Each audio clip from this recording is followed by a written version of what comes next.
Hello, bright and shiny beacons of light. I'm Michael Sandler. This is Jessica Lee. I want to say co-host, wife, producer, everything. Instigator.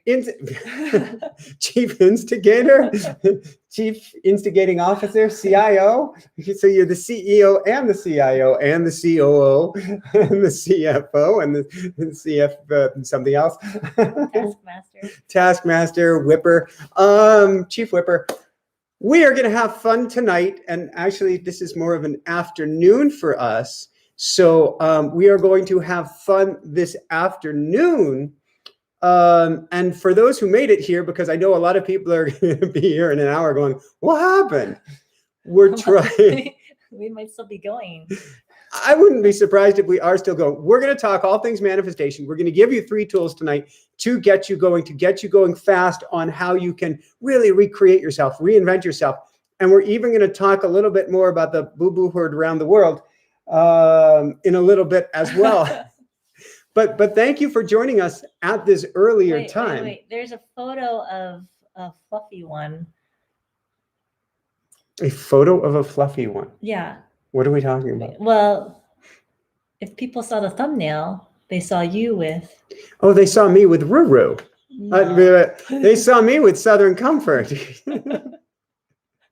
that a squirrel in your pocket, or you just happy to see me? So you need to deliver on what people are expecting.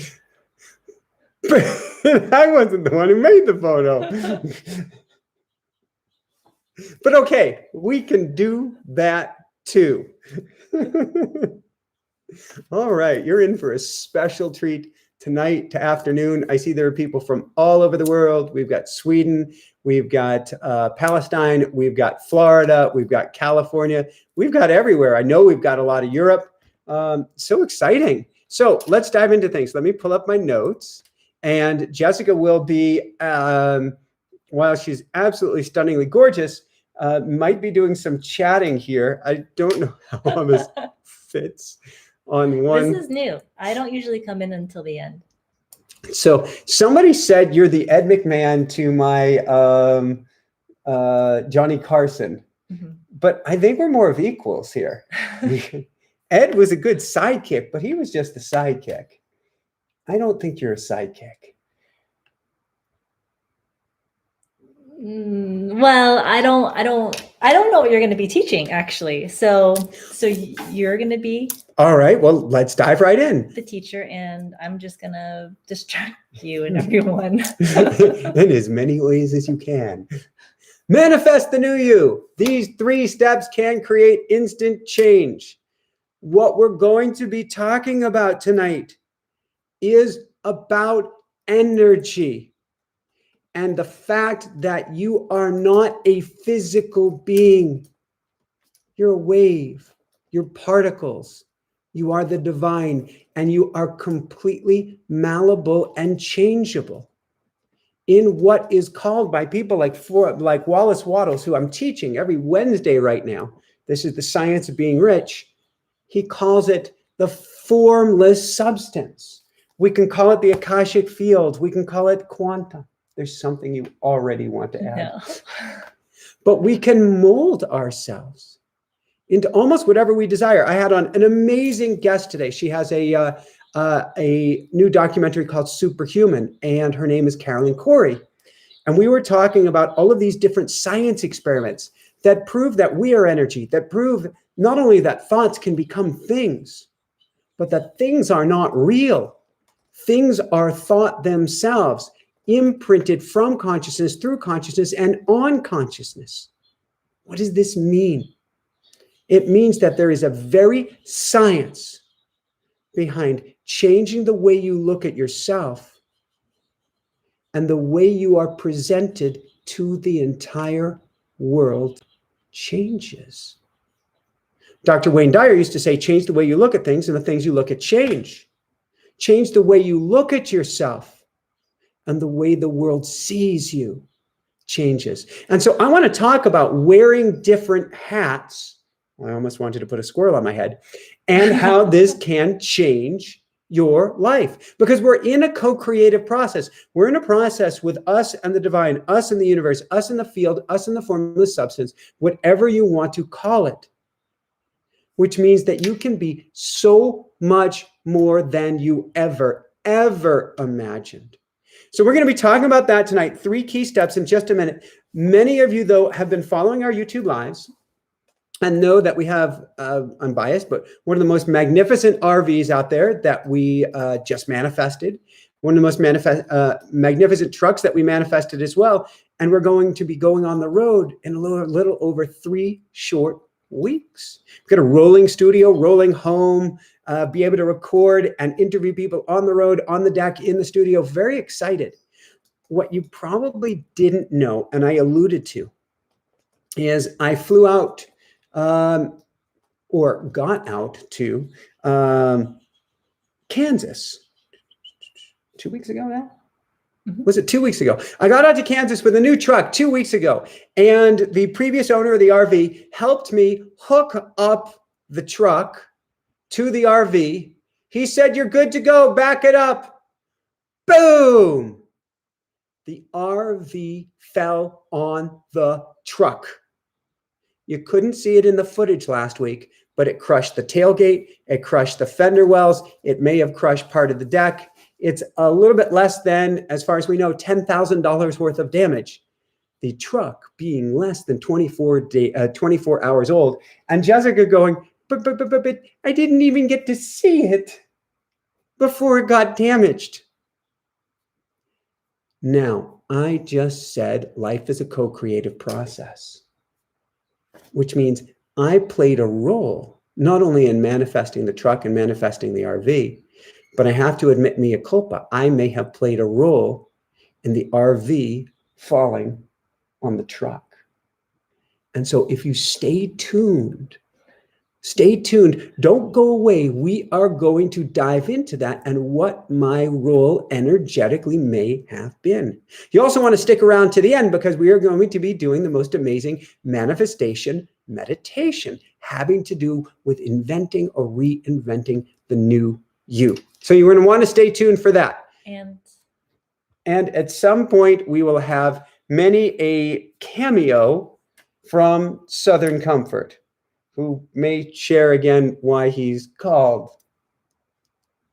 Southern Comfort. So the tally is, we have 3 kitty cats, we have 1 rooster, we have 1 Southern Comfort, 1 Mick Crush, and I'm not sure who else is in the family.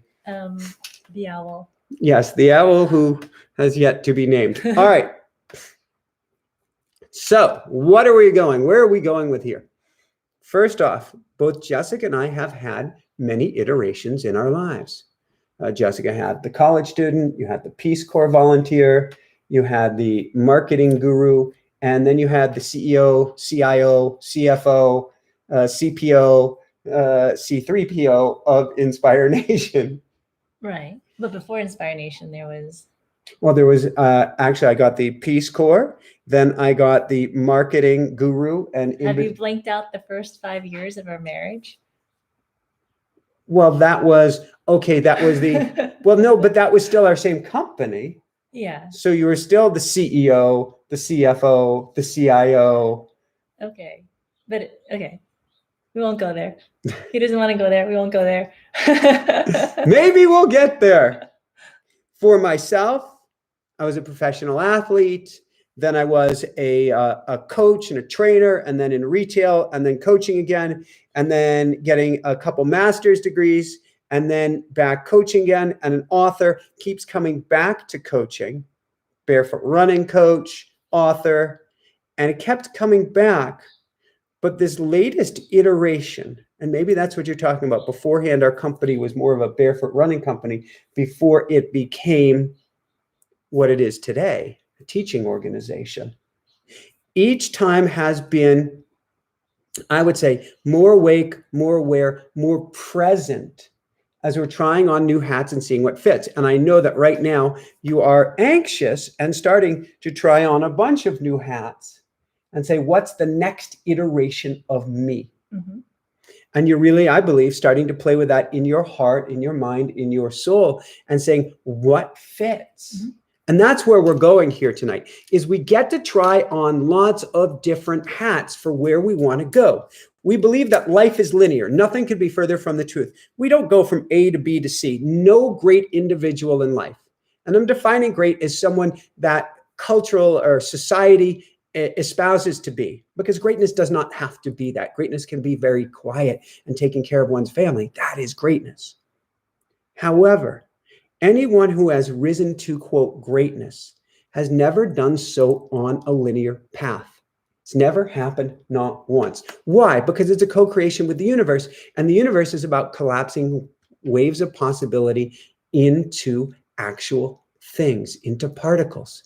It's not a linear fashion. It goes along a wave of probability. What in the world does this mean? It means that change starts with a feeling state, because it's an energetic game. So the first thing, and most importantly, is determine what are the key characteristics you would like to be. For instance, you don't know this, but I've been watching a lot of Kung Fu movies? yes, but specifically with a grandmaster who is known for being very calm, very focused, very present. A real one or a Real one who's since passed on. Oh. He was Bruce Lee's teacher. He went by the name of Ip Man or Yip Man or Mr. Yip. But he was known for being very, very zen. Even in the most dynamic or challenging situation, he brought a great sense of calm to him. And that is what I am imprinting on my psyche right now. You've got a big grin. Well, I'm just thinking about our rooster, Ruru, and how he's the greatest teacher. Well, he is so energetically sensitive that he really, I thought the kitties required calm. No. Oh, no. Speaking of kitties. Knocking over the boxes. You couldn't even time that. That was perfect. But Ruru requires a completely new level of groundedness. And so for myself, for this next iteration, and really we are reinventing ourselves, going on the road, make no doubt about it, is a complete and total transformation for us. I don't know what's coming out of it. It's a very tiny space with the rooster. It's not a tiny space, but when you have one of the largest roosters out there. It's a tiny space. It's a tiny house. It's a little bigger than a tiny house. 500 square feet. If we get you the external thingy bobber. With a rooster. 580 square feet with a king size rooster. If you feel like the slightest bit of anxiety and Ruru is awake, then stuff is going down. Is that what you're saying? Absolutely. So for myself, for this first step number one, determine the key characteristics that you would like. Key characteristics: peace, control, presence. I get to bring this to everything. For yourself, maybe it's success, maybe it's peace, maybe it's happiness. What you ideally want to do, and this is step number one, is to kick back and say, what are the key words that would describe, or the key characteristics that would describe who and what I want to be? And every word has an energy. So be as specific as possible. We're not talking about specific career or specific outcome or specific dollars. We're talking about the specific energy or emotion. If you can, write out a single sentence that will be a backbone of who you are, or the backbone of your new blueprint. Coming to what we were just talking about with Mr. Yep or Mr. Ep. If you know someone you'd like to be like, somebody that you look up to, think of what their key characteristics are as well. zen, peaceful, calm, fair, forgiving, kind, powerful, strong.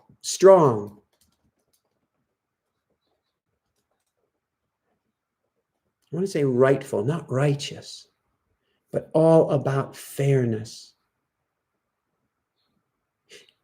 Not easily overstimulated and grounded. Those are some of the key characteristics when I look at this gentleman, Mr. Ip.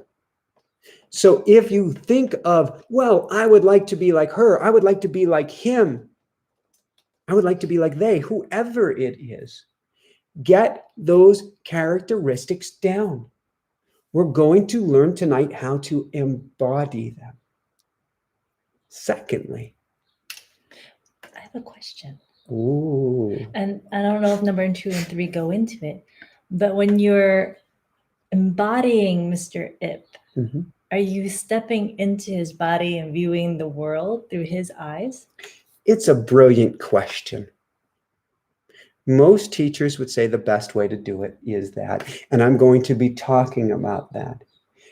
I'm actually jumping one step beyond that, and I'm stepping into his energy.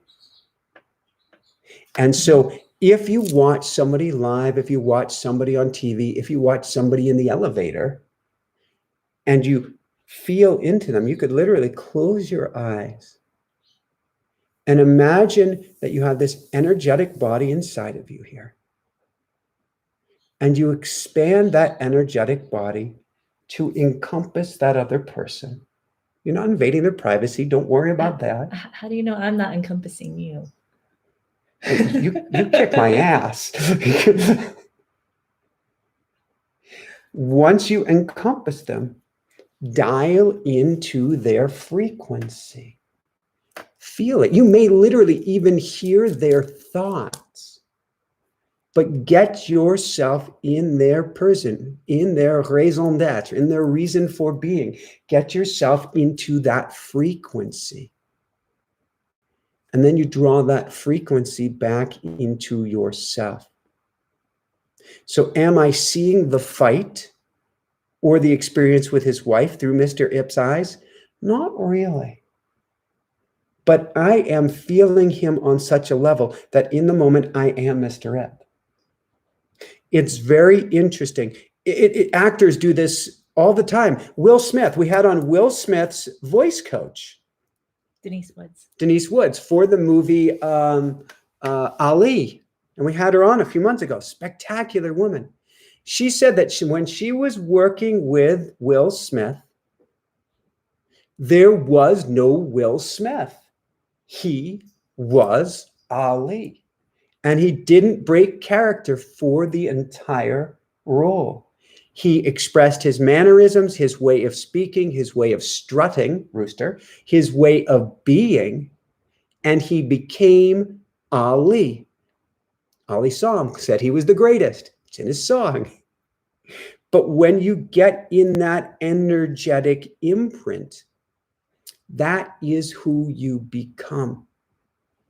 So that's where the highest level game gets played, which is why I keep watching these movies over and over again. I watched a different one with a really cool character last night. We've seen it before, called Initial D.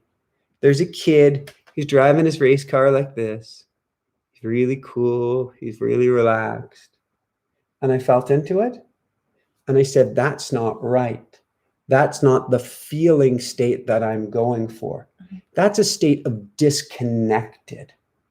I'm actually going for full on presence. Now, he could slow down time to drive the race car, but there was always a sense of disconnection versus Mr. Ip, who is as present can be. And this goes along the flow line, and we'll be talking about that more, but it means feeling into it. What feels right? What does not? You have an imprint. We talk about a genetic imprint, but you actually have an imprint that is far greater than that, is an energetic imprint of who and what you truly are. When Carolyn Corey and I were talking about it, she calls it an original frequency. And I said, I called it our original song. Mhm. We each have our own unique song. And so what you do by putting yourself in different hats, by putting yourself in different frequencies and coming up with different terms and see if they fit for you, what you're really doing is the right hand is meshing with the left hand on the piano and saying, do these get in sync? Do these get in harmony? If not, you yank out the music for the right hand, you try another one until you find the chords that match. Yes, I know. I know you've been waiting very, very kindly over You here. saw my energetic raised hand. It was totally, it wasn't even, it was like, don't go to your next topic. Well, we have a lot of empaths watching. And I'm wondering, for people who are highly sensitive, who have a tendency to absorb energy from those who are around them, can they unintentionally or inadvertently take on the qualities of people around them that they don't actually desire? All the time, every time, in fact. One of the greatest challenges, and I'd watch our show with Anita Morjani, one of the greatest challenges of an empath, and the reason that when we spiral, the two of us, it's because we feel each other's energy and we don't have to say a damn thing. The ball is going back and forth, and it goes from 0 to 100 miles an hour. Really fast. Really fast. But earlier today, we had one of those possibilities. We did? And it actually stopped really fast. I embodied my Mr. Ipidness. And you said, under this circumstance, you never. Ah, yes. Yes. Did I not completely flip it?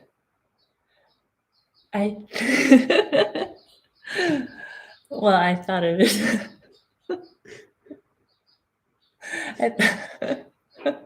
I'm a little nervous what you might say here. I thought it was because it was the first time I actually interjected, and from my point of view, I was stopping the repeating pattern. Good job. The question is, we are all energy. And what does that mean, we are all energy? It means we are all one. There is literally no separation. At the quantum level, there is no separation between you and me. Even at the atomic level, even if you're on the other side of the planet, where do my atoms stop spinning and where do yours start? It's all actually spinning together.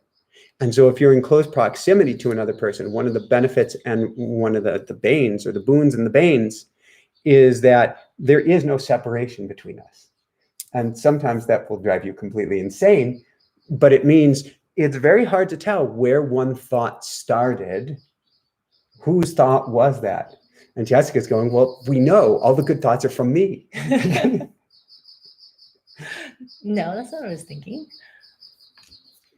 I was thinking the calm, groundedness energy is generally radiating from me. Until you say, as Rue does, game on. Until you rocked my boat enough that I can't take it anymore. Can't stop this. Nah, nah, nah, nah, And then there's a volcanic eruption. Yes. Yes, you are much more, is it Kappa? Pitta, Kappa. You are much more Pitta than I am. Am I?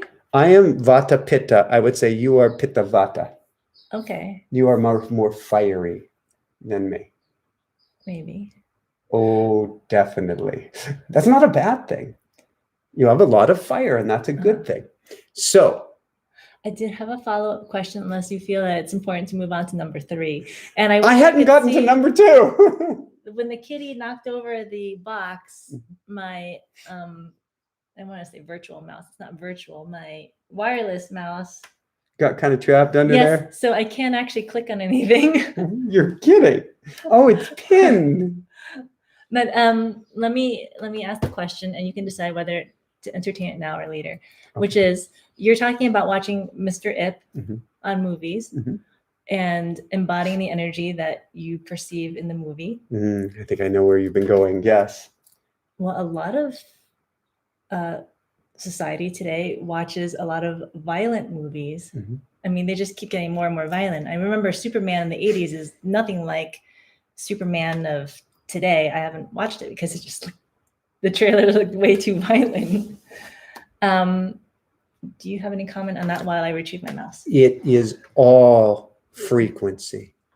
And we embody and ingest everything that we see, hear, or feel, even if it's not in our consciousness. If you're near a shooting, you take on that shooting. Fortunately, if you're near a marriage or birth, you can take that on as well. But what it means specifically is watch what resonates with you and nothing else. Hear what resonates with you and nothing else. I can hear my mom saying, well, then you're putting your head in the sand. No, quite the reverse. You're realizing that what's physical isn't real. Newtonian physics is broken. It's got a problem.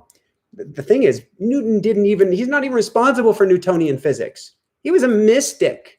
It was just one piece of his total equation. We are all mystics. We are all playing the quanta game. Meaning, the observer affects the outcome of everything. And the observer creates the outcome of everything. And the observer is created by the everything. It's an endless loop. The observer effect is the primordial soup. It is the thing that existed before the Big Bang, which is just one story coming out of that primordial soup. What does this mean? It means that if you bring your energy up, because it's all energy, you will change the physicality of the world. If we all shut off the news, the negative worthless stimulation, and we focused on positive outcomes, we would change everything. If there was a guy or gal in office or whomever or whatever that was doing something that we didn't like, and we all shut off the TV and focused on the most amazing, loving, kind, gentle, compassionate outcome for everybody, that's exactly what we would have. So we get to be careful of what we ingest with our eyes, with our ears, with our nose, with our throat, certainly what we're watching on the tube, and challenge ourselves to choose something better. Choose something that resonates with you. Choose something that brings you up. All right, the cutest woman in the room. I know you have another question. No, I'm just getting reoriented after rescuing my mouse. The irony is you put the squirrel down to rescue the mouse. Who knew? All right. So, first part is we come up with those characteristics, or someone who embodies those characteristics. And certainly we can watch movies and shows or read books. Imagine that, read a book of people who embody these characteristics. Secondly, you bring it to your space capsule. What's your space capsule? That's your private sacred place from which you can create anything and everything. It is what we teach once a week in our Wednesday manifestation mastery classes. We teach all about the space capsule and how to create in there. And once a month, we're going through a different author. I channeled Napoleon Hill on Think and Grow Rich 4 months ago with our manifestation mastery circle. 3 months ago, Neville Goddard. 2 months ago, Florence Scovel-Shinn. And this month, we've been teaching Wallace Wattles, the science of being great, the science of getting rich. But what we're really teaching is about how to go into this sacred space and create the new you. So I call it going into your space capsule. So step number 2 is you go into your space capsule. What? Nothing. We've lost her. Oh, I am curious. And I'm sure they are too. Are you looking for Marvin the Martian? Is that what you're thinking? No, I just have like silly, useless thoughts. And then if I think about them too much, they make me laugh. Silly, useless thought number 1. And they never are silly and useless. Go for it. Okay. You're going to question that statement after I say it. I'm already questioning it. Well, I was thinking about the name Wallace Waddles. Oh. And I thought, is Wallace Waddles named after a rooster? That's a reasonable question. So the part that hangs down on a rooster is called their wattles. Yes. That's a good question. And it has absolutely nothing to do with this topic. And And so I started. and my last name is Sandler, which means at some point in my history, my family was shoemakers or sandal makers. Mhm. And you, as a Lee, means We were on our way to populating the entire world. there you go. All right. So we go into the space capsule, go into your private, sacred space, and envision life with those characteristics as if you're embodying them, as if you're living them, or as if you are this person. How would life look like? How would it feel? What would be important to you? What would be your priorities? What wouldn't be? How would you navigate this world if you're vibrating at a different frequency? In other words, if you are vibrating at the frequency of the true you, because that's what we're getting at here tonight. We're getting at your true essence. And we may not get it on the first try. We may not get it on the second try, but we talk about the concept of a flow line, of a skier goes downhill following the fall line. They go straight downhill until they get to a rock, a bump, a tree, and then they turn and go straight downhill the other direction, and then straight downhill, and they continuously find their path, which is what we're doing as well. So we're trying on one hat and feeling it. How does it feel? And then something blocks us. We try on another hat, each time getting a tighter and tighter line. You know what happens if you don't turn? It hurts. It hurts badly. And how many times have we forced ourselves to be something that we're not? Well, you can gain a lot of speed too. If you don't turn? And then what? End up losing control. Well, when I was on my what would we call it? Toothpicks, my uphill racing skis a year or two ago. Wow, it seems like it was just yesterday. And I went on this one trail where it had fresh spring snow that was a foot or two deep, and I couldn't turn. And I scared myself silly. That's the technical term. Because you were just bombing down the mountain? Bombing down the mountain with absolutely no ability to stop, to turn, or to avoid anything that might eject me. So the moral of the story is sometimes we want things to move faster, but it's actually for our benefit and safety that we do need to pivot. It's a great point. And all going along Wallace Waddles' terms, he talks about us being on lines. I want to call them ley lines. He had another term for it. We'll call them lifelines. And when you are on one lifeline, the lifeline of running authors, things build up a head of steam in that direction. And it takes time as well. Our RV, our magnificent RV out there, her name is Grace, and she has on the front of it and the back of it the word momentum.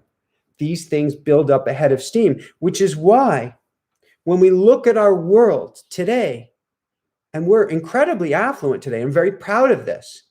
It has been a process to get here, but where we are at today is radically different than where we are at tomorrow, because it is what came out of yesterday that produces today. And so when you're saying it's not here yet, what I have is not here. I have not suddenly transformed into this other person. Oh, yes, you have. But because you're on a new lifeline, it will take, as you're saying, time to catch up with you. And that's for your highest good, or else you wrap yourself around a tree. Brilliantly put. I mean, even today, we're growing at such a pace where I don't want to say we can't keep up, or we almost can't keep up, but I can see that it's at a pace that we can keep up with, and any quantum leaps or jumps, I think would overwhelm us at this point. I'm not going to go into quite about the boo-boo of the truck yet. Mhm. But what I was saying to the former owner of the RV is, let's slow down. Let's step back. Let's catch our breath. And that is so important. Even when you feel stuck, there is never any harm, unless an arrow is coming straight at you, to slowing down, to stepping back and catching your breath. I always see opportunities when we're stuck. It's opportunities to put systems in place to grow our team, to help them help us. And then when we do have that quantum leap, we're prepared. Which means that the best thing that you can say when you're feeling stuck is, thank you. Thank you for this pause. Yes, but I've been stuck for years. It's not what you think it is. There is energy building underneath.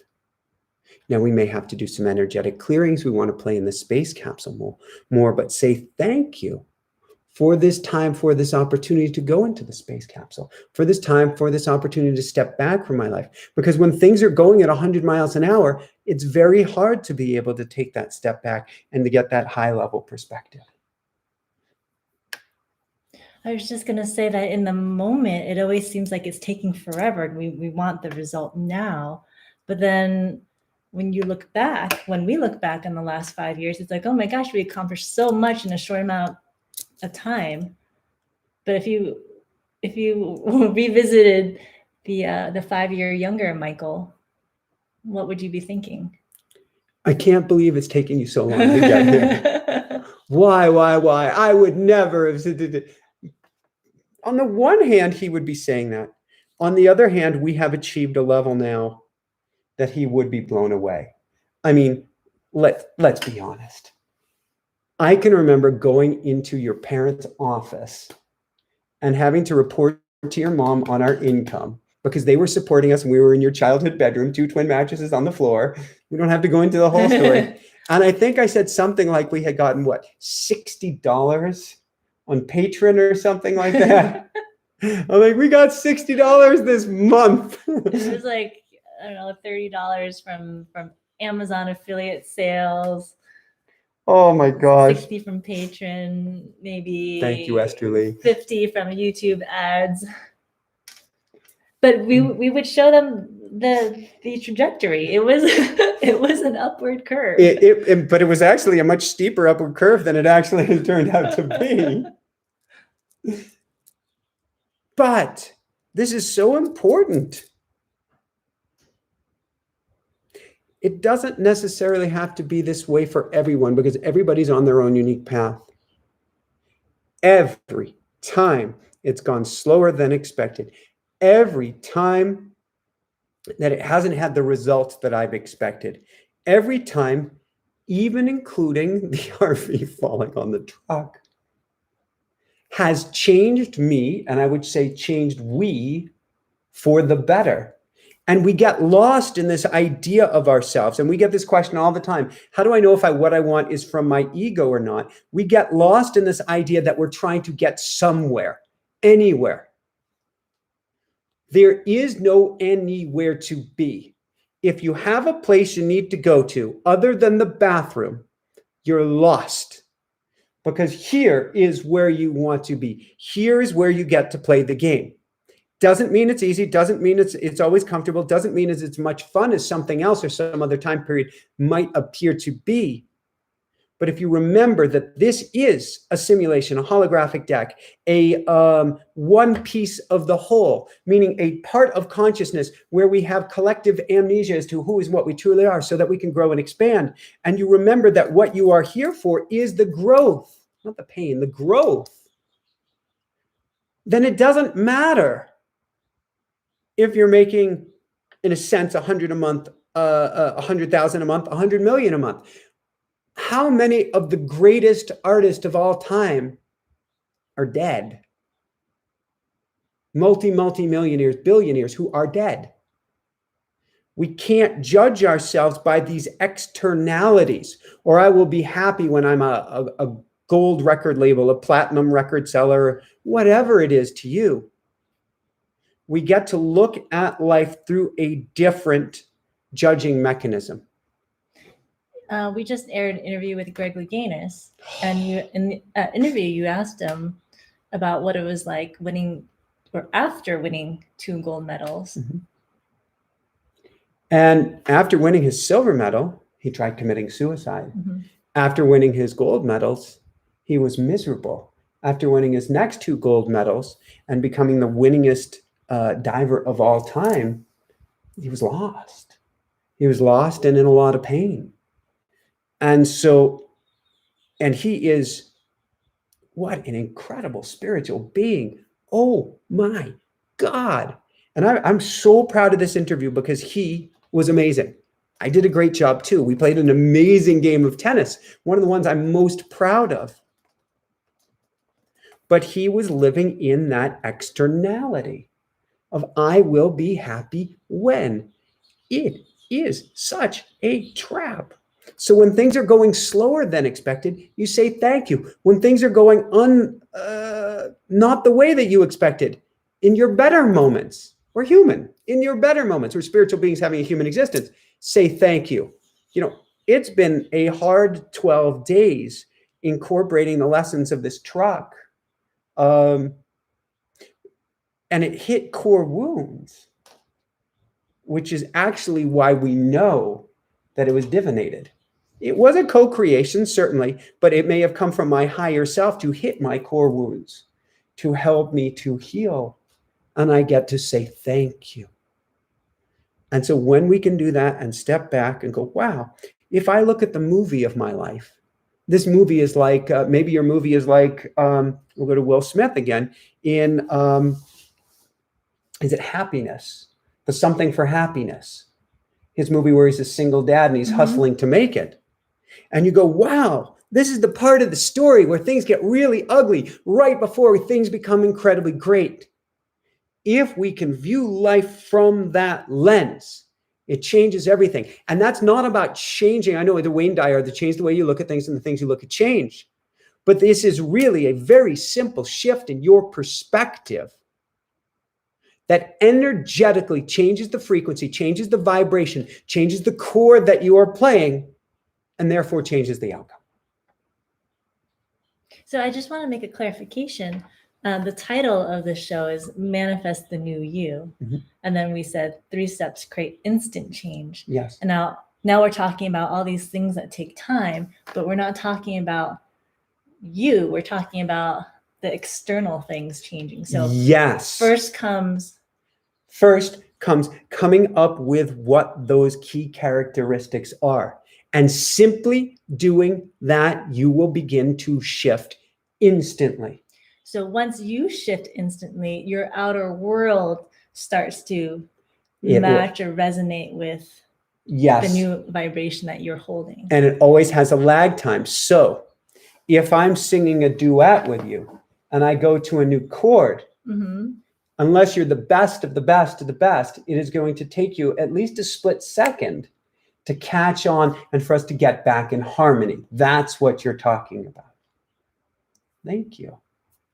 And so going to step number 2, we bring it to the space capsule. We envision the life if we were this person. We envision it if we are embodying this characteristics.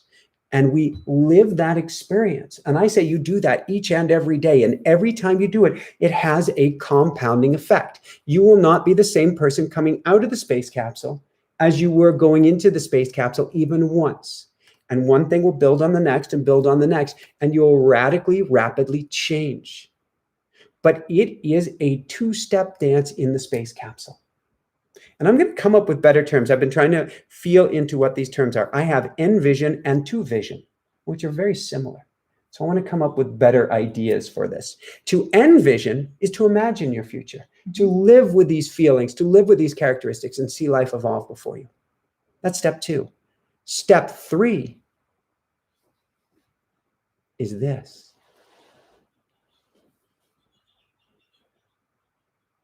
We go quiet in our space capsule and we allow the visions to come to us.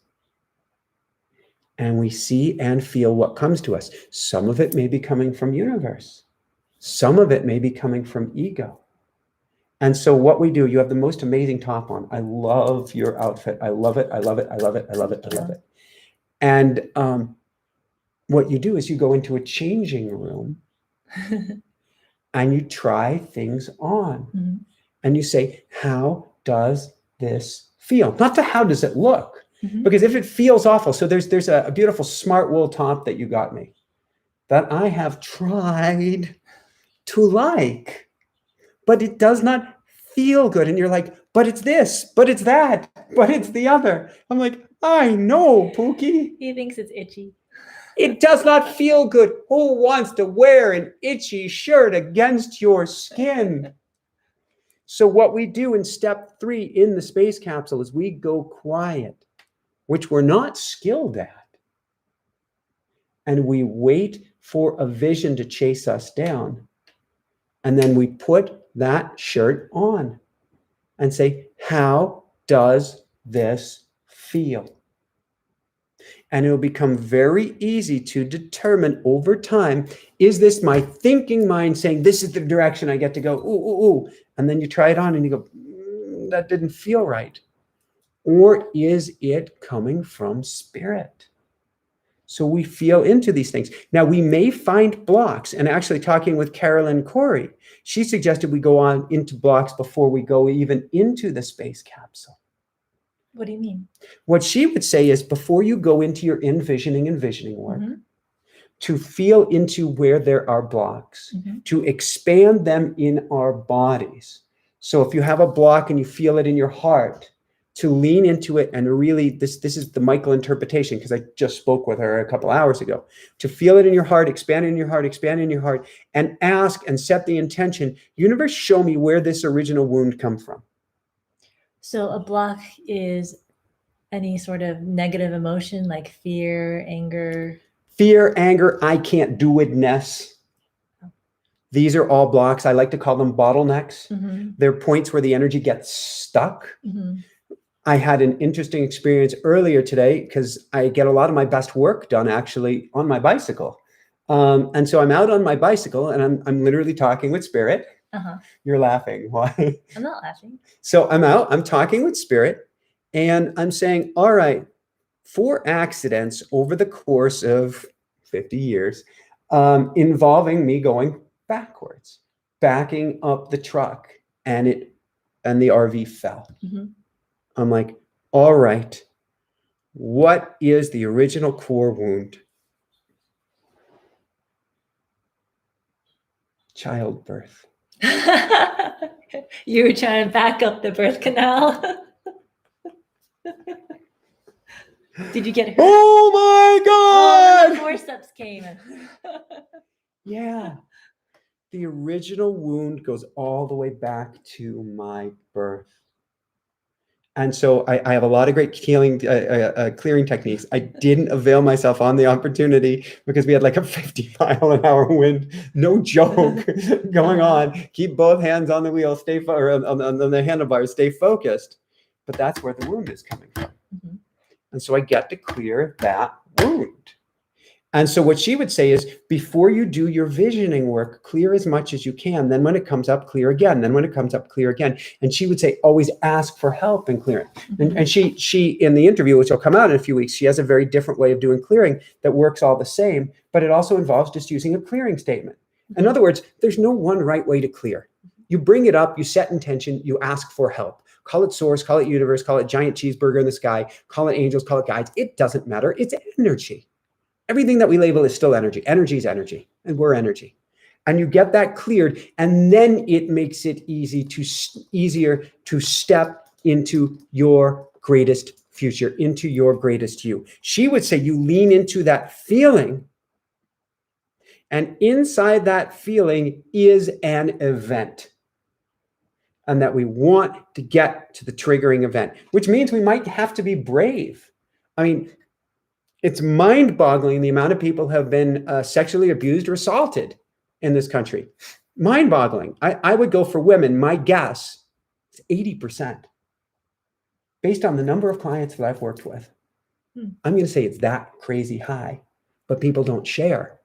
And it could be smaller events in our childhood that have a big ripple now. I had a public restroom event in my childhood. Which I didn't even know about until last month. Yeah. I told my mom about it right away. Wow. So there's probably even more clearing still to do on it, but I did a lot. Mm-hmm. But we hide these things. We hide them from ourselves.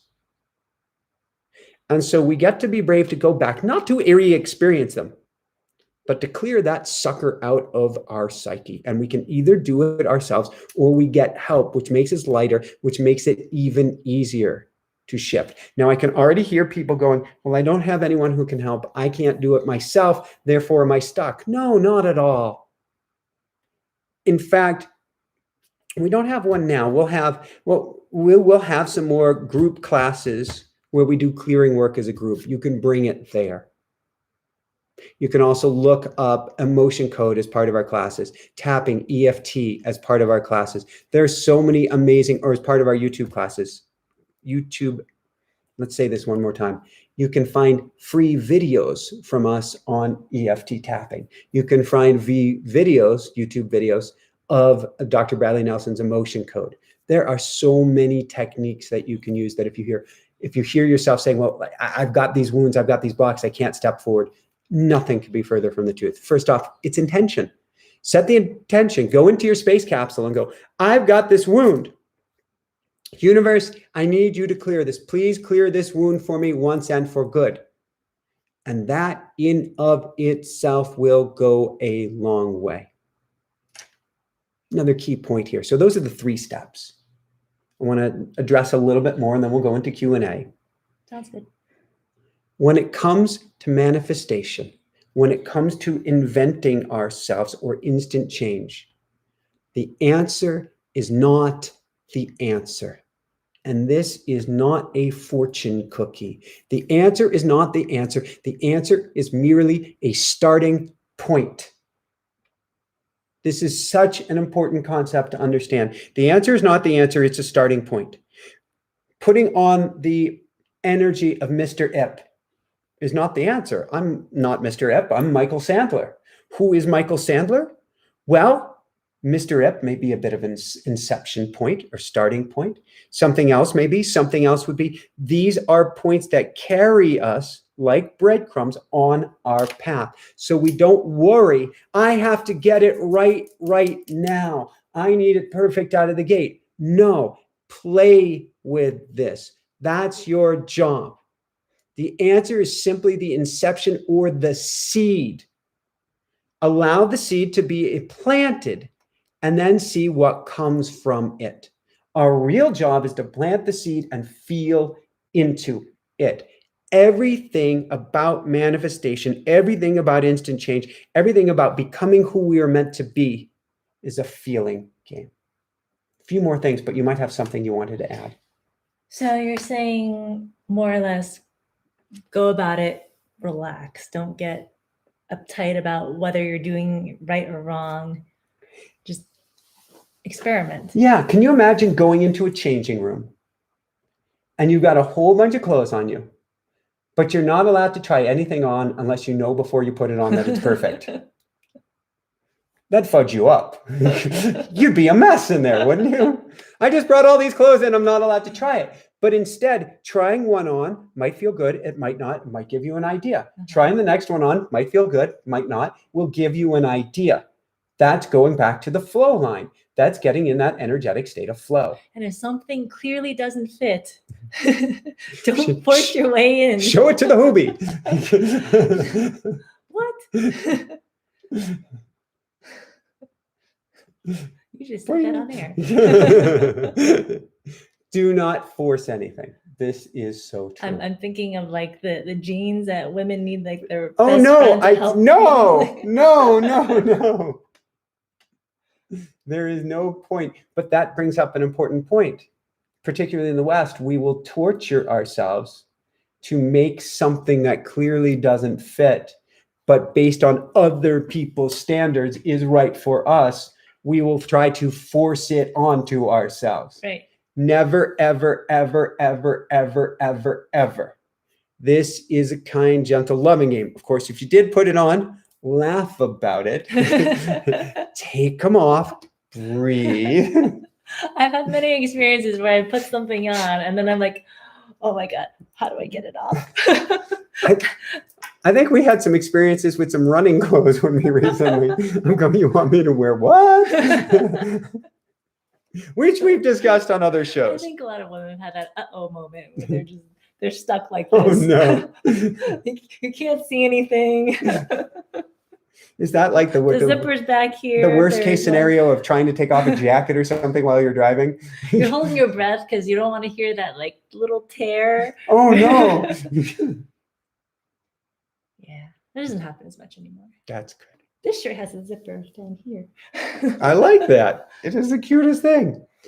So we look for the blocking points we get to be clear. So I'm going to go back to the basics, and then I've got just 2 more points, I believe it is. Basics are 1, understanding we are all energy. I call that 1A before the 3 main points. Understanding we are all energy, and we can create out of the formless substance of the universe, aka the field. We can be or do just about anything because we are formless. We are the field. We are consciousness, and we can impress upon it almost whatever we desire.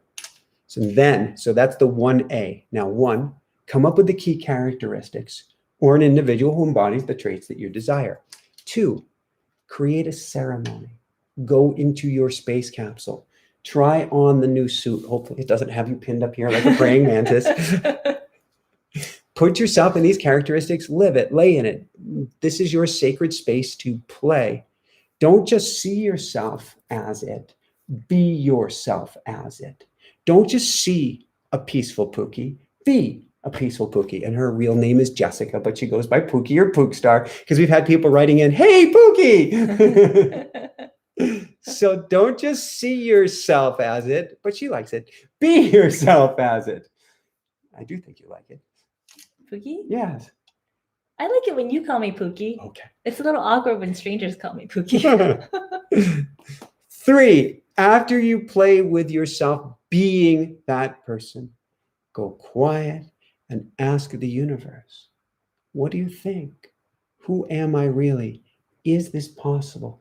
Give me a flash of insight or a vision of who I am and where I get to go. And then feel into the visions. A next step. Oh, well, that is actually the next step. So first we get the flashes of insight, and then we take those glimpses and we feel into them even more. And we look for stopping points. We look for those bottlenecks of energy, and we can feel into them. We can expand into them, and they can ask, is this steering universe? Are these blocks? And then ask for the universe to help clear them and see what's on the other side. This really is following that flow line, looking for the bottlenecks on your journey. And then one of the pieces that I recommend is coming up with a regular mantra to begin wearing the new suit. So it could be a suit of wealth. It could be a suit of peace. It could be a suit of abundance. But if you can come up with a mantra, I'm incredibly wealthy and peaceful. I'm incredibly wealthy and peaceful. We're not doing this to change the subconscious per se, although we can mold this formula substance and we can talk about subconscious blocks and things like that. But what you're doing is getting in the resonant field, holding that energetic space of being peaceful and wealthy. And Mr. Ip, his story is that he actually came from great wealth. And until the Chinese Revolution, or communist revolution in China, he didn't even have to teach. He could just be his training, pure, wealthy, abundant self. But then he was called to be more. And so when you bring those keywords and bring them into a mantra, you're not trying to rewrite your subconscious. You're trying to live in a new frequency. That in and of itself changes everything. What happens to the subconscious in the process? It starts playing a new chord. If you wear the suit of abundance. Mhm. Going back to Florence Scovel Shinn, there was a salesperson who had $700 to his name, and this is like in the 30s or 40s. And he wanted a new coat for his sales job. And he found $1,000 coat. $1,000 coat in the 40s. That's like, I don't know, $100,000 coat now, something insane. Mhm. And it was going out of season. Mhm. He negotiated with the manager. He got it for half off. Mhm. I love that. Still love that. I love a good deal. He got it for $500. Uh-huh. And he wore that coat proudly. Mhm. And he made $10,000 that month. He didn't have to worry about his subconscious going, well, but you're not really that wealthy and you're not going to be able. He wore it and embodied the energy of it. And the subconscious had no choice but to come along for the ride. We think it's a big, bad subconscious. It's been traumatized. It's been this, it's been that. No, it's still just a frequency. And when the rest of you is vibrating at this frequency of wealth and abundance, then that little fight from the subconscious doesn't actually stand a chance, which is why everything is symbolic. Everything is important. Everything is frequency. It's why we're getting an expert coming on who's going to help us organize our tiny house. It's why we're finding a feng shui expert calling in because it is totally energy. And that will shift everything. It's why we went for the most amazing truck and the most amazing RV, because that is our $500 coat. It's a great question.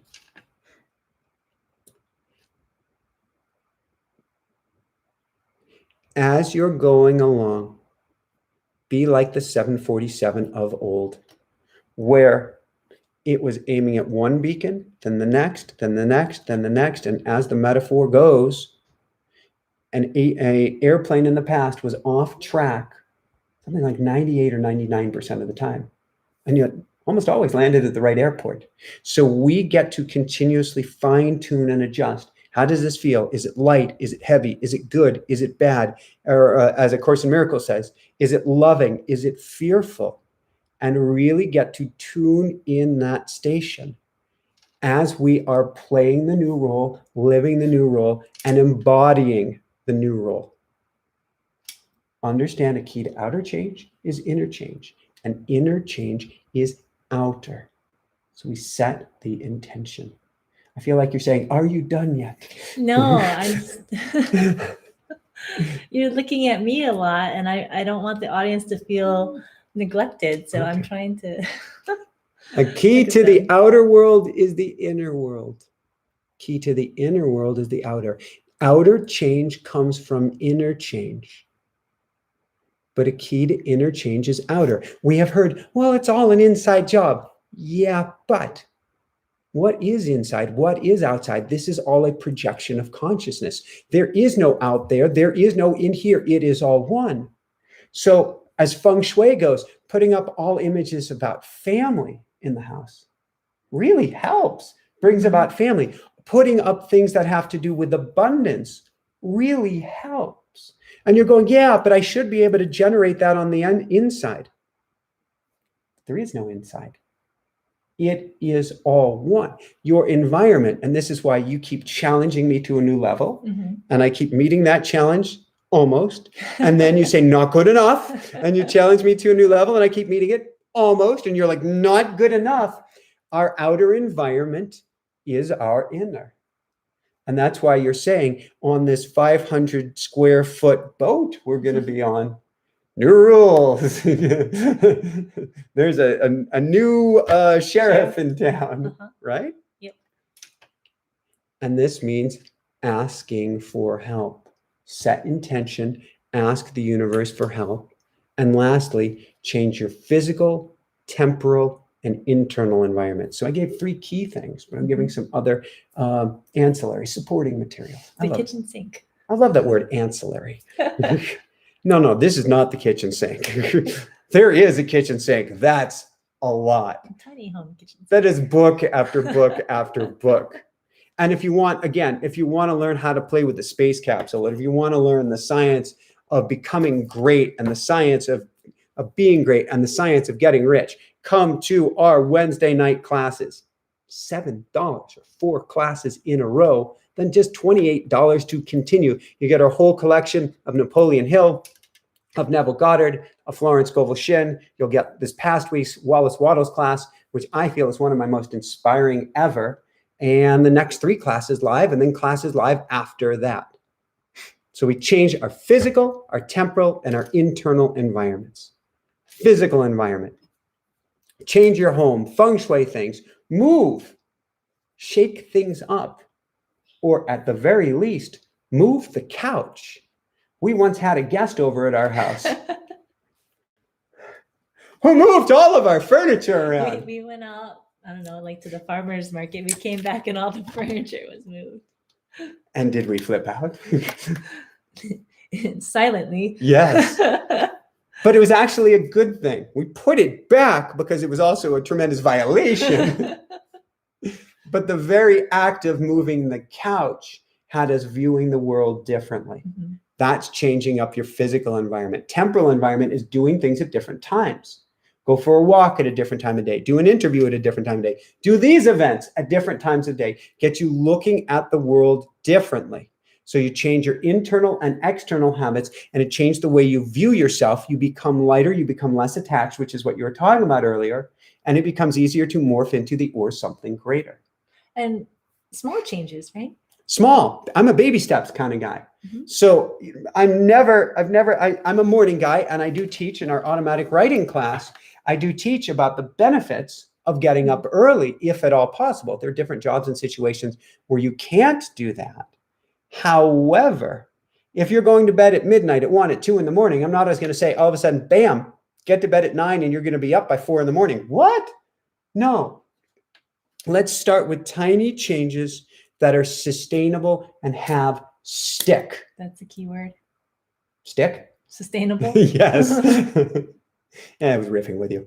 So yes, if something's not sustainable, then it requires willpower. And everything we've learned is, at least on the physical plane, willpower is a limited commodity. I am one of the most, what's the word for it? Motivated athletes on the planet. I'm still doing it 50 plus years strong. And I had one of my fastest bike rides, arguably, maybe even my fastest, just a couple of days ago. But to get me to do lifting and weights and stuff in the house, that's hard. Especially when you get down at the floor level. And there's a rooster chasing you down. You're doing push-ups and you're like, 1, 2, 1, 2. Oh my God. But he's getting better with it. Like from the floor up to 2 feet up high, that's rooster territory. That's his zone. And he protects. I'm a loud bear. Yes, because you're the mama. You're the mama bird. But not you. No, because I'm another rooster. And it's game on. But I am building a new routine, which makes it easier to get my lifting in. Mm-hmm. Because without a routine, without an assigned time, without finding what fits for me, there's only so much willpower, and it wasn't getting done. So change things temporally. Change your internal and external habits and see what fits. And then internally, not only things like mantras, but start observing your thoughts, unplugging from patterns, putting in new ones, and clearing more. Which means what we're really talking about today. Don't worry, we're done. Don't worry. I'm like, this could have been 2 YouTube lives. Is being conscious and awake. Uh-huh. You want instant change. How awake of your current situation can you become? The more that you can observe, the more that you can see, the more that you can look at your situation rather than being the situation, the easier it becomes to change the dial. Okay, you gave a lot and it was all really awesome. But people have short memories. And unless they've taken notes and they're going to revisit and read those notes, or yes, watch this again. 3 pieces. Come up with the key characteristics. Go into your space capsule and try on the new suit. And then go quiet and allow new visions or new suits to chase you down. Boom, boom, boom. Should I repeat it one more time? Sure.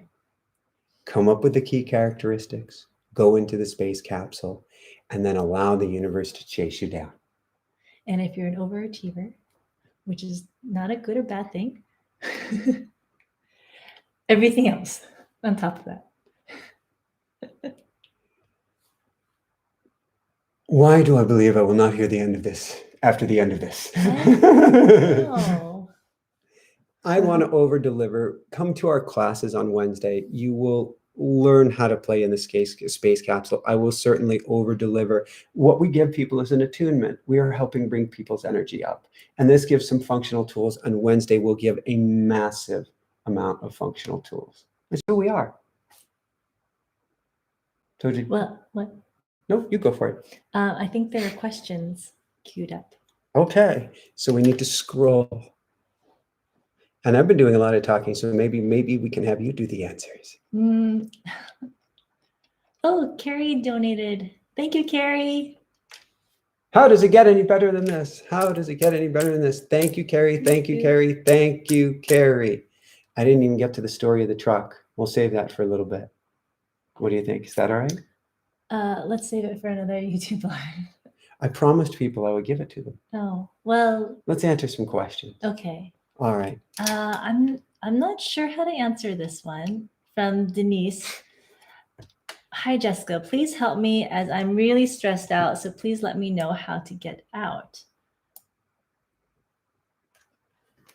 Well, without knowing any details, the first suggestion that comes to mind is to, in any way that you can, pull yourself out from the environment just so you can get some space and breath and be able to think and breathe. I mean, when I'm feeling stressed, I give myself a timeout. I'll go into the bedroom. I'll just sit and just clear my thoughts, take a few deep breaths. Those are pattern interrupts. Mm-hmm. And for myself, I would kick myself out of the house, or it could be a shower and a bath. For you, movement. And that was the next thing I was going to say. Water. There's I don't know if people can see it, but there is a roadrunner behind us who's trying to make eye contact. I don't think they can. For food. He's like, hello. His name is Blue. Her name. And her name, yes. And she has little ones, and she is doing everything in her power right now. I can see. Oh. No, I can't see. She's doing. Oh, she's just staring at me now. Oh. If you can't get to a body of water, just being in water, either bathing, showering, automatically, instantly starts to calm you because we're just wired. Well, that's blue relax. mind, red mind. Right. Last piece that I would add to it, Denise, is there's an expression from Florence Scovel Shinn from last month's classes, which is cast your burden, which is say, this is too much for me. You take this. Universe, God, source, angels, guides, you take this. So I had my breath knocked out of me, to say the least, as the RV is dropped on top of the truck. And I immediately went to, there is no way my conscious mind can even try to process this right now. You take this. And sometimes that's all we have. And that's more than enough. So Denise, don't take it on all on your own. So get a pattern interrupt and gift it to something greater than yourself. One more thing just popped into my head, which is this: if you have any sort of land around you, go outside and just lay on the earth, directly on the earth. If you can't lay directly, then put down a towel, a cotton towel, something that's made of a natural material that will still conduct grounding. It's exactly what I wanted to do when the truck got smushed, is I want to get on the earth because she can take it. And thank you, because that's a huge diffuser of everything. Mm-hmm. Yeah, Clint Ober, the founder of Earthing, he says, if you're barefoot on the earth, you can't, it's almost impossible to be angry. I'll put my hand right here on our earthing mat. Awesome. Anything more to add there? No. Frida donated, the Frida collection Thank donated you, Frida $49.99. How does it get any better than this? How does it get any better than this? Thank you, Frida collection. Thank you, Frida collection. Thank you, Frida collection.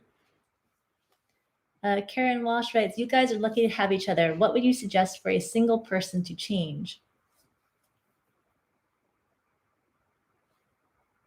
Space capsule time.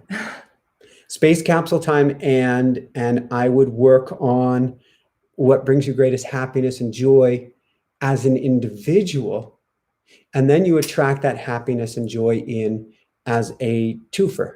So what brings me greatest happiness and joy on many levels is meditation or my spiritual practice. Mm-hmm. Once that was firmly anchored, I found Jessica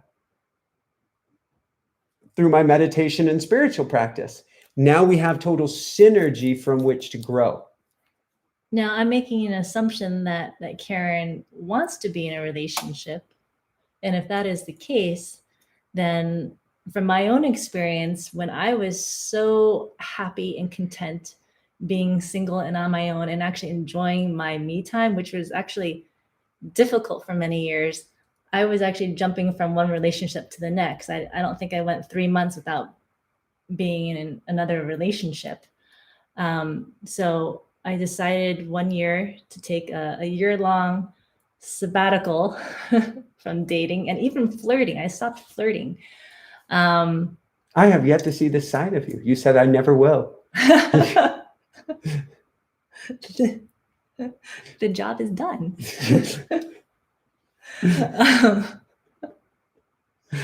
Where was I going?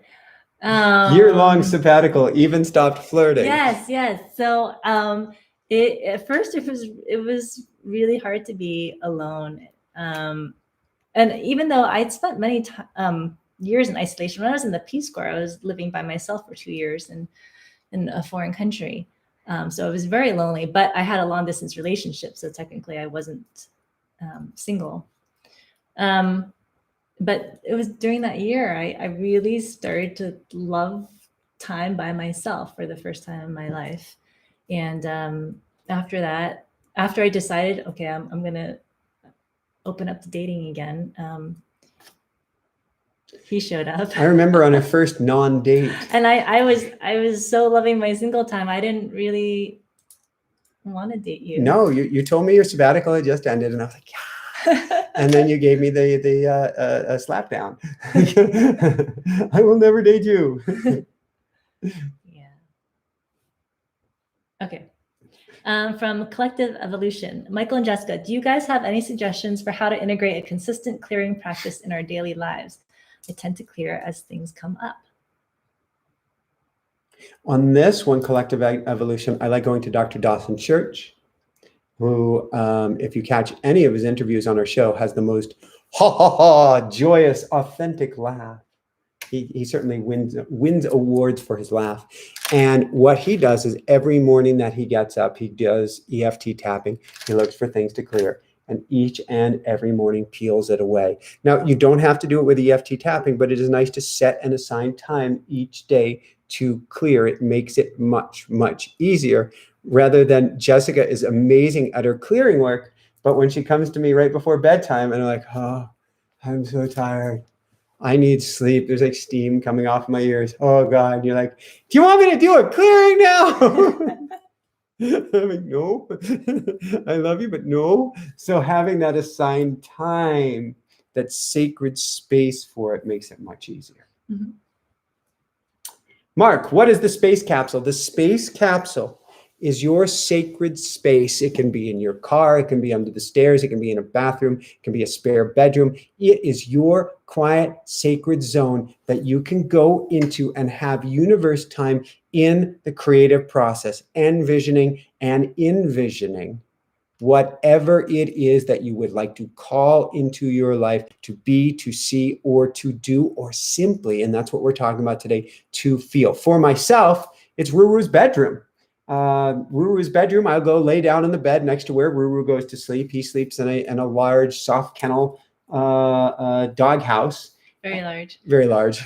Palatial, particularly given the size of Ruru. He is big for a rooster. But how's that going to fit in the RV? Yes, absolutely is what we're doing.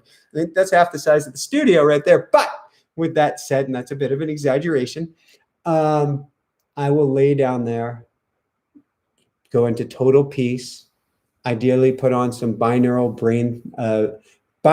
theta brain entrainment music, which helps bring the whole mind in rather than the linear based center part of the mind, the I, me, my part of the mind. And then in that expansive state of consciousness, see what comes to me. That's my space capsule. Next question from Chef Alex. Any tips on motivation for healthy weight loss? I can only speak to trying to lose my freshman 20. Which actually, when I had met you, it was back from your spiritual 20. Yeah, that's true. Which is a whole nother story. Yeah. Well, when I was in college, it was a lot harder to get that weight off because back then I had the ability to be really strict on myself. I mean, when I was in high school, I would ground myself. What? Yeah. I didn't know this. I mean, I kept chocolate ice cream for myself until I would win the big bike races, which is a whole messed up story. But I mean, I would punish myself. What? Having nothing to do with food. Back in high school, it had to do with grades. But the point is that I was really good at. I never heard this. At disciplining myself and restricting myself, which I'm saying good at, not that it was a good thing to do. So yeah, that's terrible for the psyche. Yeah, after I gained my freshman 20, I would try and revisit that kind of discipline, and I would try and restrict myself from enjoying the foods that I loved, like taking chocolate away or ice cream or things like that. And then the weight didn't come off because I felt like I was punishing myself. So energetically, it didn't work. And it only came off when I stopped trying so hard, when I started being kinder to myself. Yeah. There's a frequency. I'm wondering if you can rescue Blue after this question. Okay. Because Blue, she really needs some food. I don't know what we'll do in a month, but for now, okay, she needs some food for her family, and they'll be bigger in a month. Blue the Roadrunner. So Blue the Roadrunner's little ones will have more ability to get on their own in a month's time. We all have an energetic set point as to who and what we are and who and what we see ourselves. And that energetic set point often has to do with wounds. Oftentimes we are wearing extra weight to protect ourselves on some level, or because we don't feel good enough on some level, or because we don't want to be seen on some level. And so it's a matter of affecting the energetic set point that will help you get to where you want to be. To me, that starts in your space capsule, going into a sacred space and feeling into how you would like to see yourself, hitting wounds and blocks. You're going to have your psyche screaming at yourself and going, I gotcha. Find the screaming point, find that wound, lean into that, expand it, and ask the universe to help clear that. Then go back in and envision yourself exactly how you'd like your body to be. Feel into the next wound or scream that comes up inside of you. Do this work, which is actually more important than what you choose to eat. Study after study says one person can be on a high-calorie diet and lose weight. Another person can be on a low-calorie diet and gain weight. And yeah, we can say it's the microbiome, but what is the microbiome? Well, that's 1 billion living organisms inside of you, 1 billion bits of information, of energy that are all affected by how you feel about yourself. You interviewed somebody, and I don't remember who it was, what the topic was about, but in this person's book, she referenced a study where they took cleaning professionals, and they taught the cleaning professionals about how all of the activities they were doing to clean these hotel rooms were actually the equivalent of doing exercises in a gym, like changing the sheets on a bed was Absolutely. like the equivalent of squatting or something. And once they learned that all of their cleaning activities were the equivalent of real exercises, they started losing weight without actually changing how they were doing their cleaning. It's even cooler than that. I'll call them the Merry Maids. And they took, excuse me, water. They took half of the Merry Maids, and they told them that cleaning is an amazing exercise and that they'll lose weight with doing it. And they didn't tell anything to the other half. Oh. And because you need a control group for a science experiment. And the control is don't tell them anything. And those who were told that it was an exercise lost like 20%. I mean, it was dramatic weight loss. And the others didn't lose anything. All by the energy, the impression you're putting on that formless substance. It's huge. On that note, do you want to rescue if she's still here? Just for one question, Jessica is going to go and rescue Blue, the Roadrunner, who's been going, and it's kind of I can't even make it sound with her, I want to say teeth, but with her beak, saying, please feed me, I've got a family. All right, so I'm going to take a sip of water, then we're going to go into the next question. You should do a 7-cup break. You might need to tell her unless you see her there. Oh, she's there? Hi, Blue. Cool. Well, I can't reach Southern Comfort from here, so I'm going to go to the next question. It's amazing stars. What is the best way to manifest money? A brilliant question. Now, my bias would certainly be, come join us for our Wednesday evening classes on the science of getting rich, because that is, actually, this is the science of being great, on the science of getting rich from Wallace Wattles, because that's what we're teaching in great detail, and it's only $7 to join. And how does the expression go? If you don't have time to meditate twice as long. If you don't have $7 to join this class, then you need it more than anything, because it will radically change things in your life. It's a subscription, $7 for a month, $28 after that. You can stop at it, of course, at any time. But where we start is getting in that energetic frequency of having money. So you can transpose many of the same ideas and concepts that we taught here tonight. And when you're reinventing yourself, reinvent yourself with the concept wealth or wealthy. 99 out of 100 times, 999 out of 1,000 times, 999,000 out of 1,000,000 times. We don't allow ourselves to get rich. It's a hard thing to hear, but there are wounds and blocks and programming inside of us that didn't even come from us that stops us cold in our tracks. And we have to go to those. That's where the game gets played. Ultimately, at the end of the day, wealth is your birthright. Money is your birthright. It's an energy. You are an energy. If we look at it this way, the universe is alive. It's always growing. It's always expanding, and it is incredibly intelligent. How intelligent is it? Every single cell in our body knows everything it needs to do for everything. Every single microbiome in our body knows everything it needs to do for everything. You don't think about how to digest food. You don't go and read a book on here is how to digest food. Here's how to process food. Here's how to process glucose. Here's how to process lipids. The intelligence is always there. And there's no difference in the intelligence of bringing wealth into your life, which is energy, versus digesting food, which is energy. It's actually just taking one form of energy and transferring or transposing it into another. What we get to do is get in that energetic state and stop the blocks. When somebody has irritable bowel syndrome, when somebody has many of these conditions going on, what's really going on is there is an energetic block.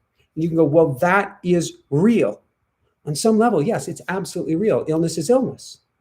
On another level, it's just energy out of sync, out of harmony, out of vibrational alignment.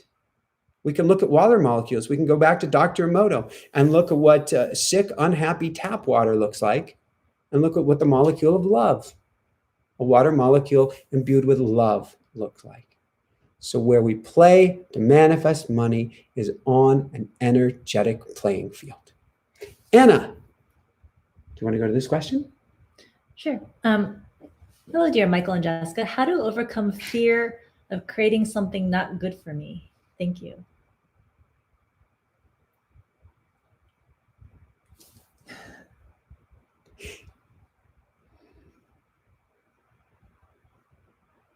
God is such a hard concept to understand. If you can understand God is, then everything is spirit. Everything is the divine. Everything is here to serve us. Some a lot more comfortable experiences, some incredibly painful experiences, but all here for our growth. I don't say this to make light of things. What I say this is to liberate you from the fear that I am going to create a bad experience, because it is the fear of creating the bad experience that gives you the more difficult experiences. On some level, I lost it the day that I went to pick up the RV. I was in a blissful moment. I was totally in an awesome place, saw things going incredibly well, did have some fear, had been working on that.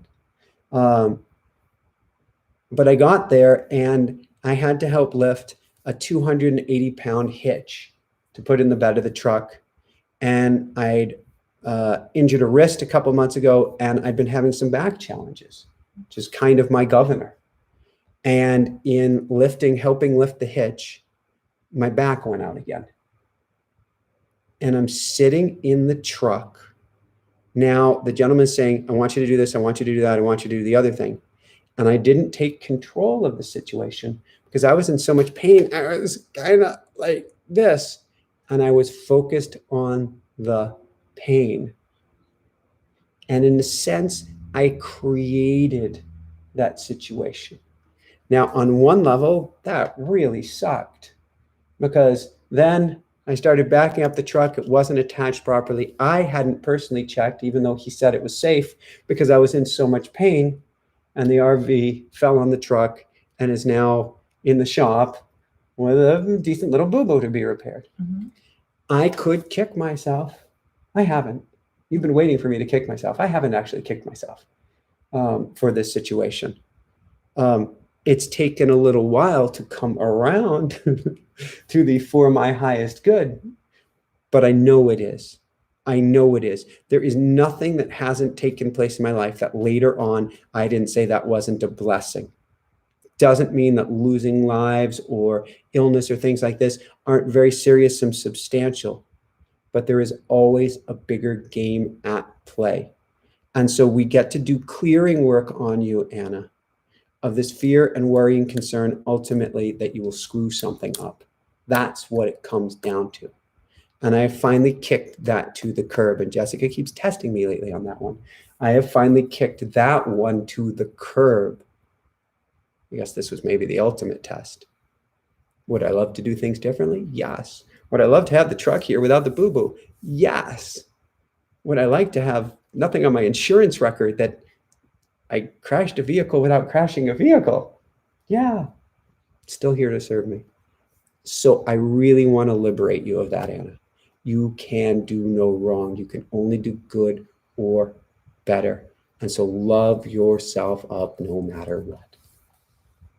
Anything you wanted to add?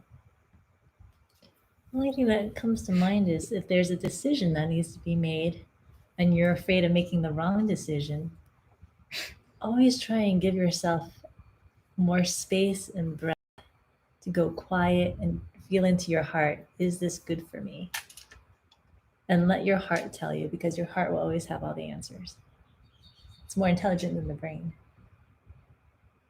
Well, it was interesting. It was Wallace Wattles who was saying, I don't remember if it was one of the books I was reading from him in the last few days or when I channeled him yesterday morning, that he was saying, I think it was from one of the books, he was saying that man's greatest answers come from wisdom. Wisdom comes from knowledge. Man doesn't have enough experience to have much knowledge. So he needs to tune in with his heart to the greater wisdom and the greater knowledge that is out there, not tune in with his head. Thank you. Thank you. So I'm looking at the time, and yes, we've been on air for an hour and a half now. You're kidding, because it's still light out. I'm very, very confused. And poor Allie is moderating the chat. So Allie, if you need to go eat or something, feel free. I can handle it from here. All right. So should we take just a few more questions and then dive into a meditation? Because I did promise that we would take Sir Meowsers, the kitty, for a walk, and Ruru for a second walk as well, while the sun is still up. So from M. Burner Smiley. As someone who loves spiders to no end, I will let you read this question. Oh. My daughter had a major fear of bugs. What to do?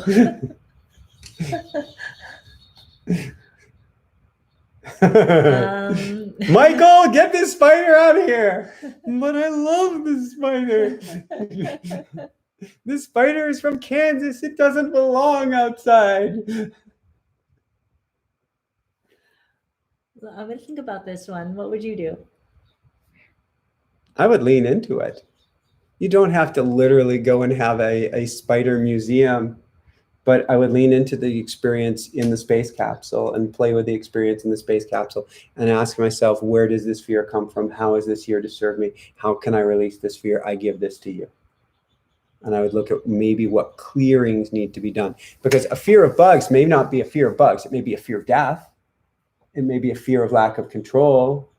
But it is not the bug itself. The bug is simply representing something that is bugging you. These things all have metaphorical reasons behind them. Marian, there's a technique called havening that might work. And I showed you some of the movements.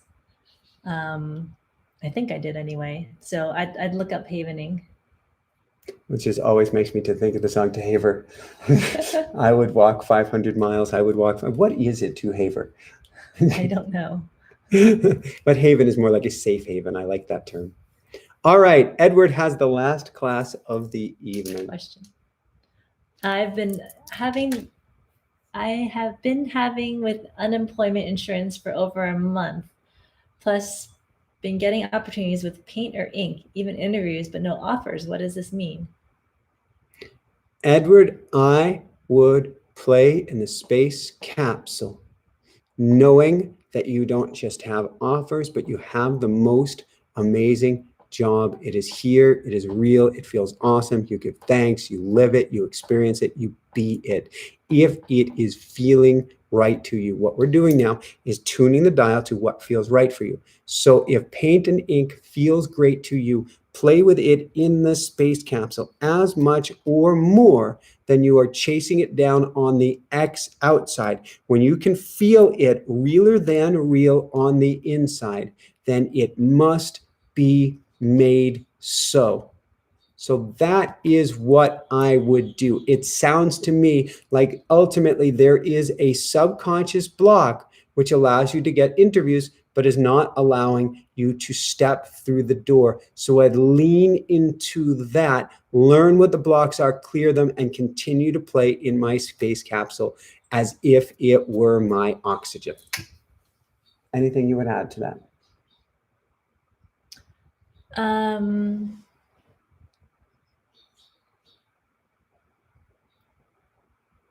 No.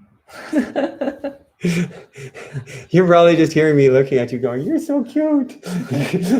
I'm completely disrupting your energy pattern. And one of the... I would call that flirting. Yeah, there was in Carolyn, in the Superhuman documentary I was watching earlier today, they're practicing remote viewing, being able to see things at a distance. And somebody who is in the distance put out a signal of, I am blocking you from seeing where I'm at. And it actually stopped things cold. I guess I do have a piece of advice, which is not really about energetic work. I would find a friend on Skype or Zoom or in person 6 feet away or whatever, and do a practice interview and have your friend reflect back to you what they thought of how you answered the questions, and maybe they'd have some advice on how you could improve your answers. I love that. If I go back to my old school days as a career coach, I would say start looking up interview techniques online and playing with that. And then you can practice the interviews in your space capsule and with your friend. But that's very good real world, but practical advice. I like it. Well, I mean, the more practice you get, the more comfortable you feel, the more you can let your guard down, be natural, and what people are looking for. Speaking from our personal experience, when we're hiring somebody, if they've gotten past the initial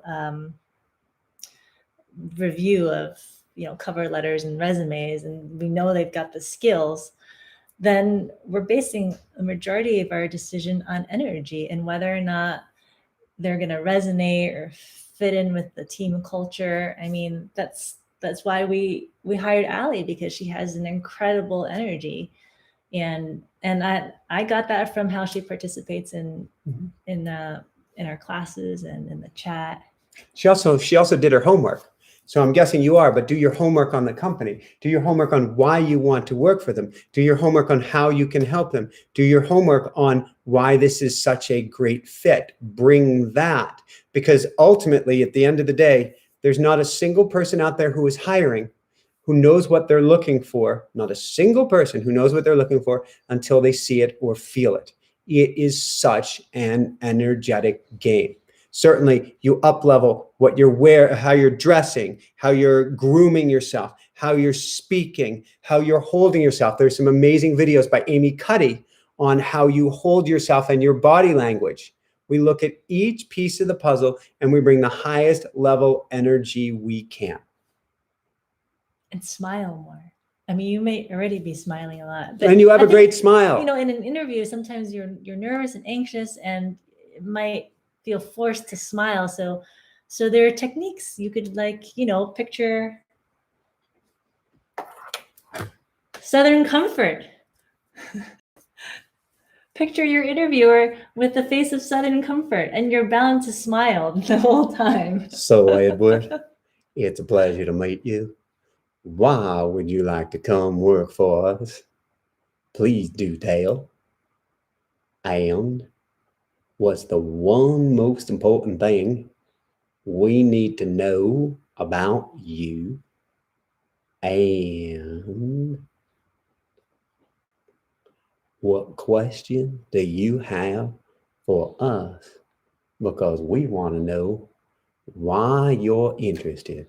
That's right, Edward. Why are you interested in working with us? That's right. We're checking to see what the energy is you will bring to the team. Thank you. You're welcome.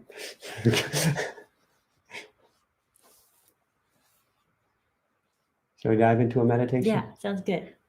I just watched our numbers precipitously plummet. I don't think it was Southern comfort. All right, we're going to do a brief meditation, and we are going to go play outside in the desert for just a few minutes.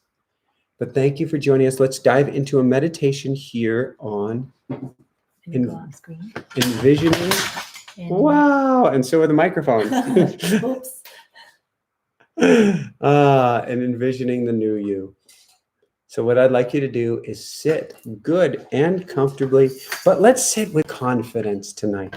Can you sit with confidence? That means sitting a little bit taller, a little bit stronger, a little bit prouder. Breathe in through the nose, into that confident chest, all the way down into the belly and out. In, breathing in like you're a strong rooster, down to the belly and out through the nose. In through the nose, nice and confident and strong, and out through the nose. And now we're going to come together as a group to help you create the new you. So I'd like you to imagine that we are one giant circle, one giant family. Everybody in the past who's watched this, everybody in the present who's watching this, everybody in the future who is watching this. And I'd like you to reach out a hand to your right and a hand to your left. And imagine that there is a glowing light encircling each one of us. But it's not just encircling around, it is filling us in all directions so that we are either a torus of energy or a giant glowing globe of energy. The energy of intention. As you continue to breathe in and out, you feel a buzzing, you feel a tingling. You can almost feel your hair standing on end as you are connected to the energy of everyone and everything here, past, present, and future. And know that energetically, everyone here has your back and is supporting you and making the greatest, mightiest change that you ever possibly could have imagined and more. As you continue to breathe in and out, I want you to imagine the feeling state. What is that one emotion that you want to feel more than anything else as you transition to this next phase of your life? And I want you to put it out into this energetic globe. You can actually see that emotion go whew, take off around and around and around and around and around until it is surrounding everyone and everything, and it becomes the field itself. Is it peace, happiness, joy, tranquility, wealth, abundance, mightiness? Feel into whatever it is and cast it out into that globe now.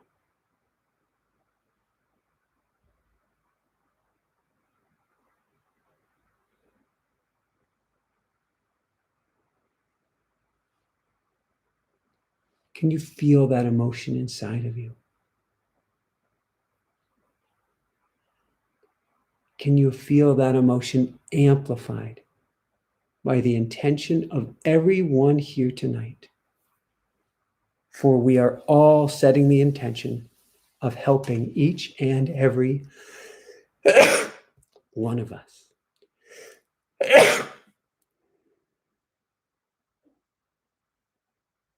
Do you feel stronger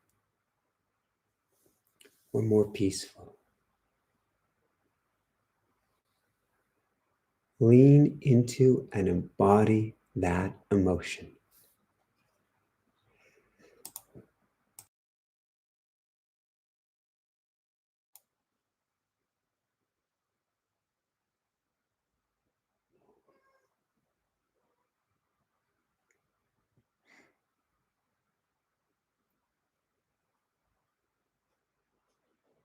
And now I want you to come up with your own briefest I am statement.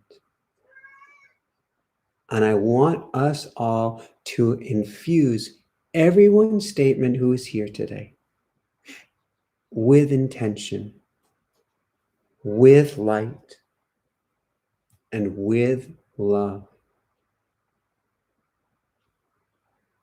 It could be, I am wealthy. Feel into that. I am healthy. I am strong.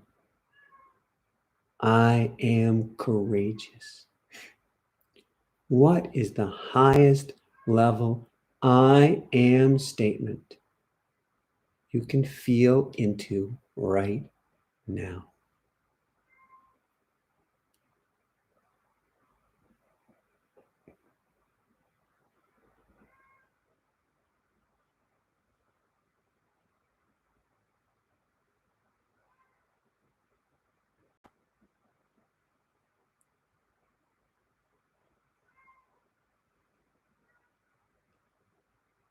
And then I'd like you to know and imagine that this statement is being infused with the love and intention of everyone else that is here.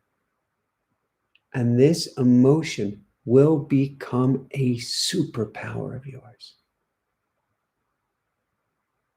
For myself, it is I am love, I am love, I am love.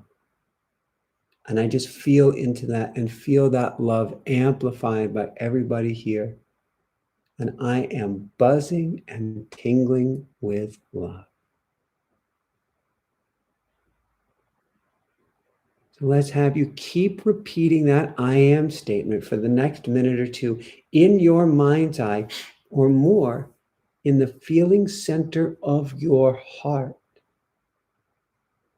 And feel this state with everything you've got.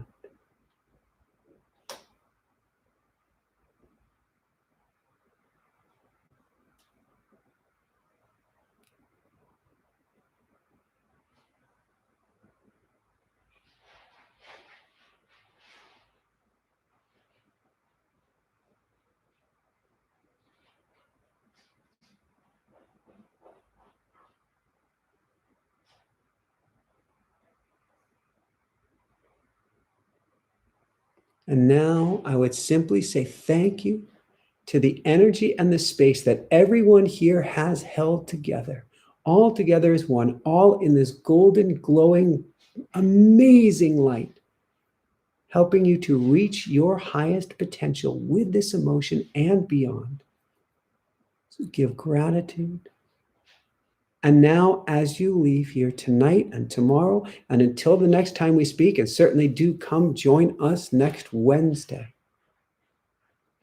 repeat this mantra that has been infused with the energy of everyone in this group. Whatever is your own personal I am statement. Feel it, be it, live it, and it will be so. So feel free to stay in this energy for as long as you would like. I'm going to sign out in just a moment here.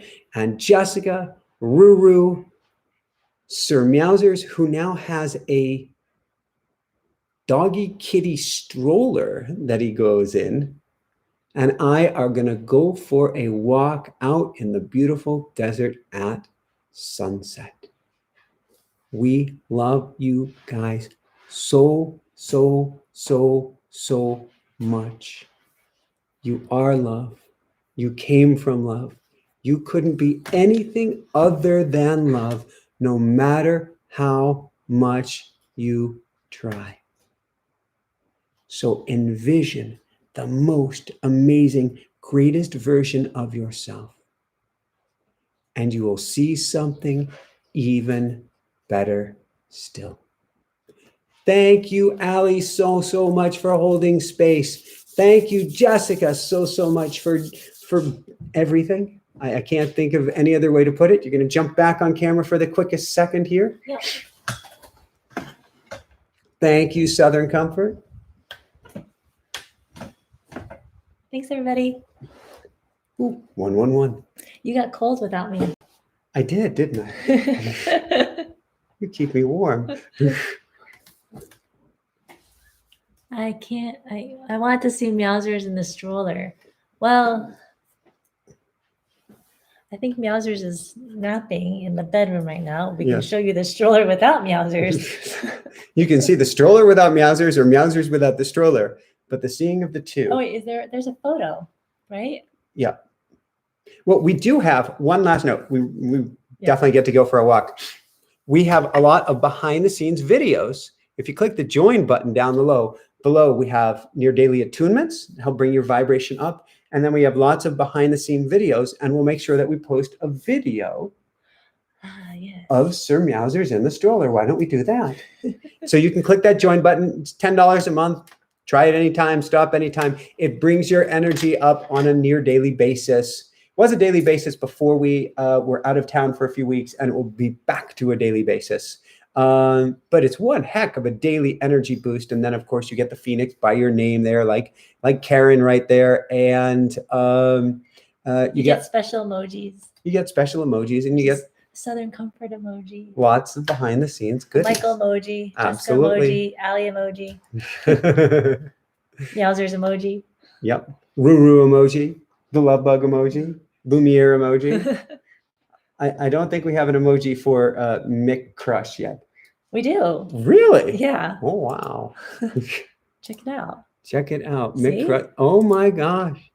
The Mick Crush Diane's got emoji. it. Those are all emojis. Very, very More cool. coming. Yeah, and so this would mean that I'm the one speaking there. This would mean that you're the I'm going woohoo. greatest thing on earth. And this would be the guy going, all right, you said you'd take me out before sunset. He also says, I'm Batman. I'm Batman. Because he has a harness and there's a Batman emblem. And he also says, I'm hungry. All right. Love you guys so much. We'll see you next time. Keep on shining bright. Next time is Sunday. At the same time? Your Not call. sure. Your call. Do you like this earlier time? It's helpful for when we start moving east. Then let's do it. Same time as this time on Sunday. We'll see you then. Woohoo! Love you guys. Thank you, everyone. Cute as a button.